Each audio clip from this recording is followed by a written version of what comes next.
Good afternoon. My name is Gina Smith, and today I'd like to talk to you about a very important leadership quality, one of the most important leadership qualities, in my opinion, which is commitment. We often hear the word commitment from our politicians during a campaign speech, and we also see our politicians during their elective years fail to meet those very commitments.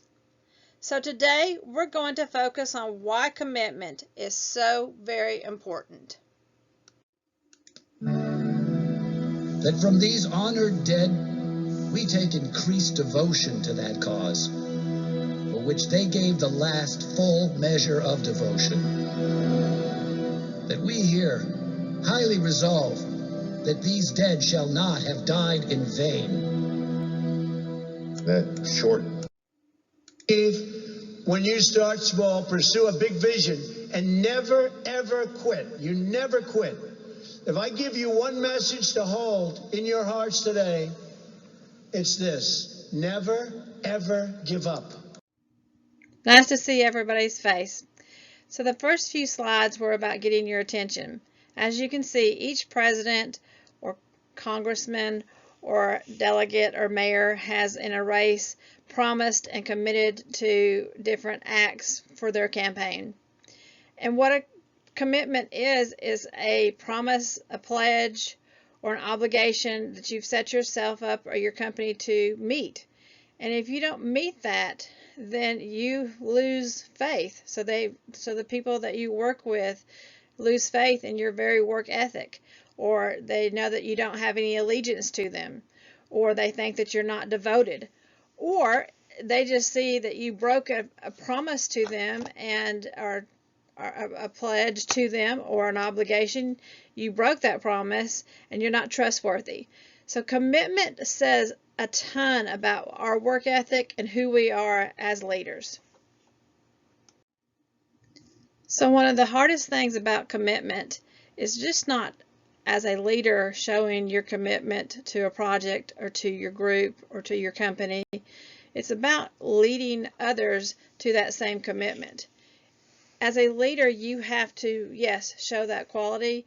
You have to be committed to the project. For example, if it's going to require everyone to work over and you leave at 4 o'clock for the day, then you're not committed, so therefore your workers will not be committed. So it's kind of like a colony of bees. The queen bee sets that example for everybody, and she expects all of her workers to collect the nectar, and then they have a wonderful product of honey at the end. Well, the same thing goes for leadership and commitment. Without the commitment from that leader, then you will not have a committed group, and therefore your group will not meet that commitment that they promised with their sales pitch or with their sales team, and it's not as rewarding. So as a leader, pulling together a group of people is the most rewarding thing that you can do. For my chosen career, I had to commit very early on to excellence.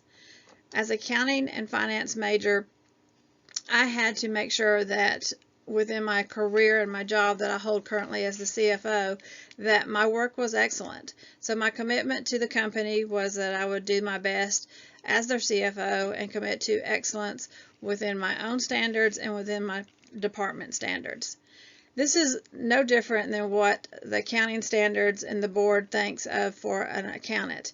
Since I'm currently going to sit very soon for my CPA exam, I need to have those same standards just like an accountant does. As a CPA, you have to commit to excellence.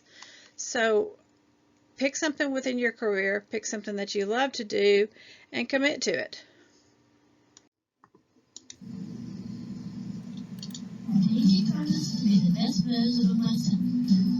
I Pinky promised to retire. I Pinky promised to work hard at school. I Pinky promised to make the world a happier place. Just Grandma, you can't go back on it.